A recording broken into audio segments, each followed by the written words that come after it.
Hey souls, welcome back.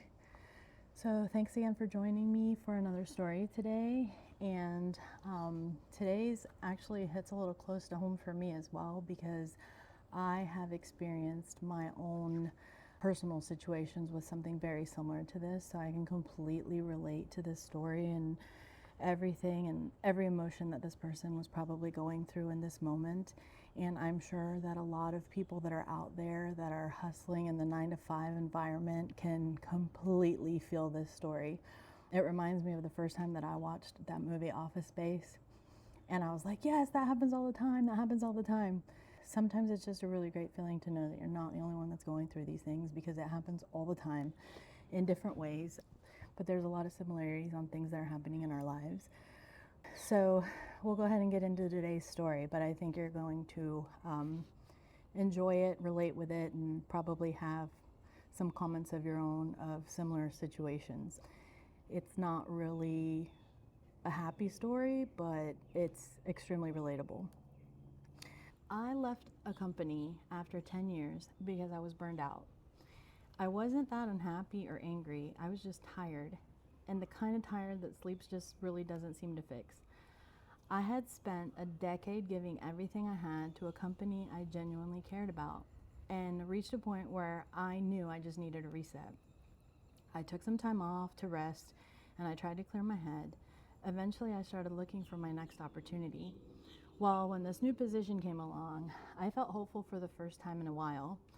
It was the same industry and the role just sounded interesting. It was cool because they talked about growth, teamwork, innovation, all the things every company says during an interview, but they did it in a way that actually sounded really believable.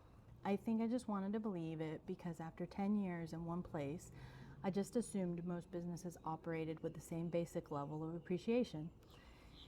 That's probably where I made my first mistake. I thought competence would be rewarded, that my loyalty would be appreciated, and that hard work would eventually be recognized. For the first month, everything was fine.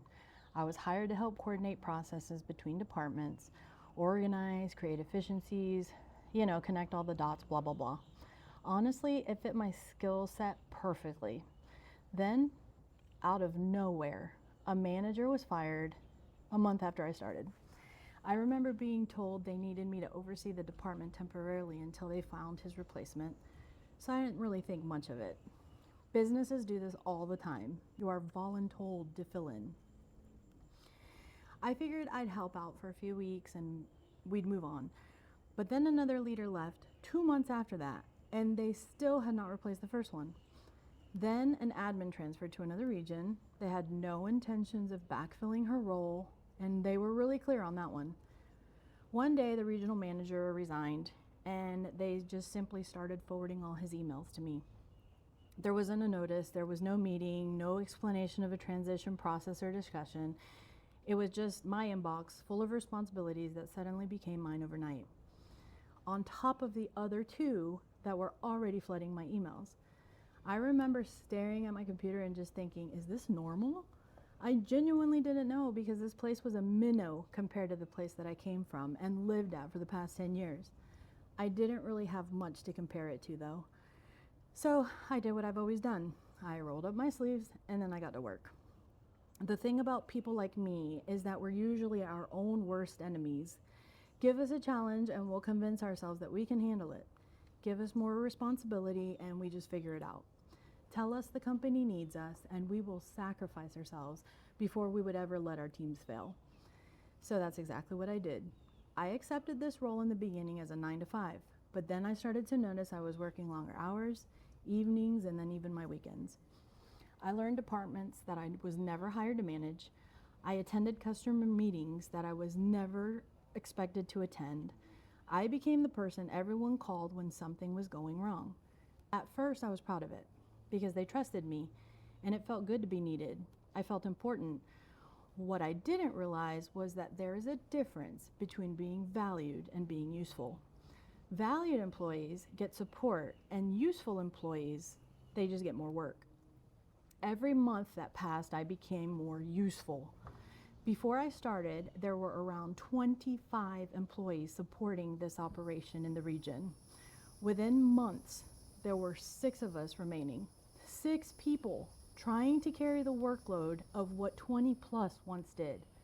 And the phones were still ringing off the hook the same amount of times. The same amount of customers are still needing support. We had the same meetings and deadlines. So the expectations never really changed. Only the number of people expected to meet them did. I remember having conversations where I would stress that we were understaffed. Not complaining, but because it was objectively true. I was told to stop saying that. Apparently, acknowledging reality was creating negativity.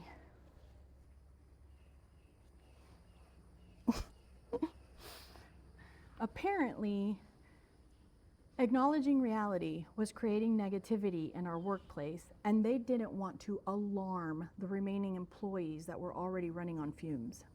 That should have been my warning sign. But for my small team, I kept going because I cared about them. I saw how hard they were working and how exhausted they were all the time. I couldn't bring myself to abandon them, not now. The strange thing is that the longer I stayed, the more uncomfortable I became. So many things just started feeling off. I couldn't really explain it at first, but it wasn't one event or conversation. It was just that constant feeling of anxiety for all of us there. There was a thick tension that seemed to just hang in the air, especially whenever the CEO showed up. The entire energy of the building would just change instantly. Like the people that had been laughing 5 minutes earlier suddenly became quiet and stopped their conversations mid-sentence because they were afraid to say something wrong that could later be used against them. It was like watching someone walk into a room and just steal all the oxygen out of it.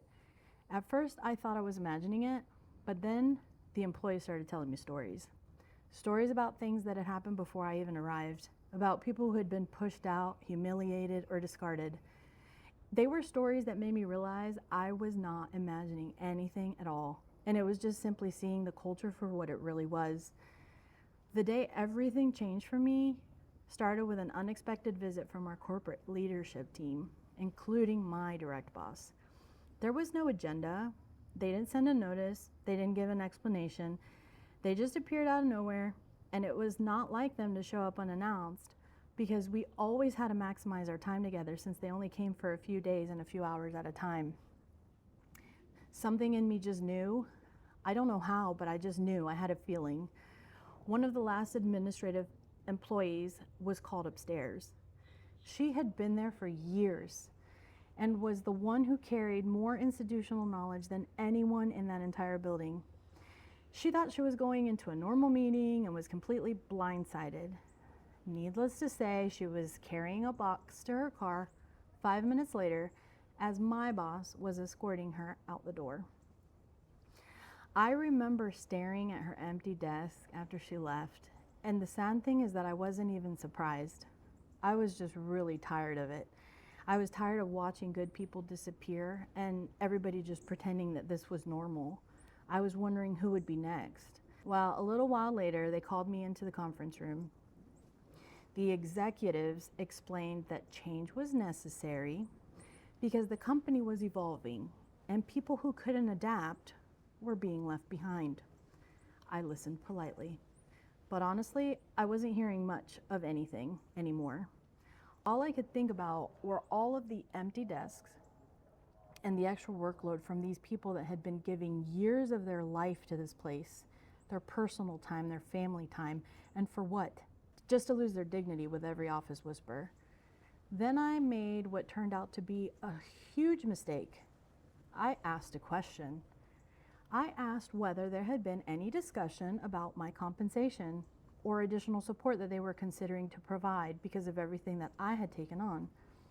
And when I said it, I wasn't angry, I wasn't demanding or disrespectful. I just genuinely believed we were having a professional conversation. The reaction caught me completely off guard. The CEO sitting across from me changed instantly. It was like watching someone pull off a mask. His fake warmth instantly just disappeared as if someone just flipped a switch. No more friendliness or professionalism that I was used to. It was like I had declared war against him or something. Before I could even end my sentence, I was being told how I wasn't qualified, capable, or worth what they were already paying me. He said that I lacked experience, education, and credentials for this so-called promotion. The irony was unbelievable. For months, I had been doing the very job he was telling me I wasn't capable of doing. And according to every metric that even mattered, I was doing it successfully. What hurt wasn't really hearing the no, because I've heard no many times before. What really hurt was being made to feel small for even asking and being insulted for recognizing my own value. Being spoken to as though I should be grateful for the privilege of carrying responsibilities that nobody else even wanted. I remember looking around that room. There were other executives sitting there, people that had worked beside me and were well aware of everything that I had been carrying. They consistently patted me on the back, telling me what a good job I was doing, given the current circumstances, and constantly reassuring me that this was only temporary, a transition period, and that they were working really hard to get me additional resources because they knew I was so overloaded. But yet they never volunteered themselves to take anything off my plate in the interim. Nobody said a word or even had any intentions to diffuse this situation. They just sat at that table and allowed this man to humiliate me and attack my character. Yet we still give them those titles as leaders. That silence taught me something that I will never forget. These toxic environments, they're rarely built by one single person. They are actually built by everyone who watches and says absolutely nothing. And this monster just continues to grow, and these leaders continue to gain more power over us. When the meeting ended, he told me nobody was forcing me to stay, and that if I wasn't happy, I knew where the door was. I don't think he realized in that moment the gift that he had given me, because for months I had been questioning myself and wondering if things would ever get better, hoping that the help was really coming soon, and telling myself to just hold on a little longer. But in that one sentence, he answered every question that I had. That help wasn't coming. There would never be a promotion, and appreciation wasn't in their culture, not genuinely at least. So I stood up, I went home for the day, and I resigned the next morning via email. I wish I could tell you that it felt triumphant, but honestly it didn't. I was kind of heartbroken. I felt defeated, I was embarrassed, and emotionally drained, because I had poured so much of myself into a company that never intended to pour anything back into me. The best word that I can use to describe it is relief, because for the first time in months, I could breathe again, and that anxiety, it instantly disappeared. Today I look back and I realize that job taught me something my previous 10 years never could. Not every workplace deserves your loyalty, and not every leader deserves your trust, because every opportunity is not actually an opportunity. Sometimes it's just a test to see how much of yourself you're willing to sacrifice before you finally decide that you've just had enough.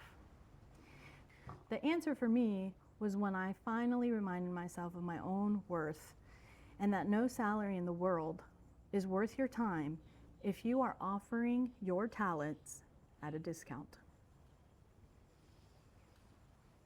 Wow. So anyway, comment below if you have ever felt anything like this. I'm sure if you were working the corporate nightmare, you have experienced this at one point in your life. And I just want to say thank you so much to whoever submitted this story. And I want you to know that you are heard. You're not alone. And I thank you for trusting me to share this with everybody else. And I can't wait to see you again for the next story. Have a good night, everyone.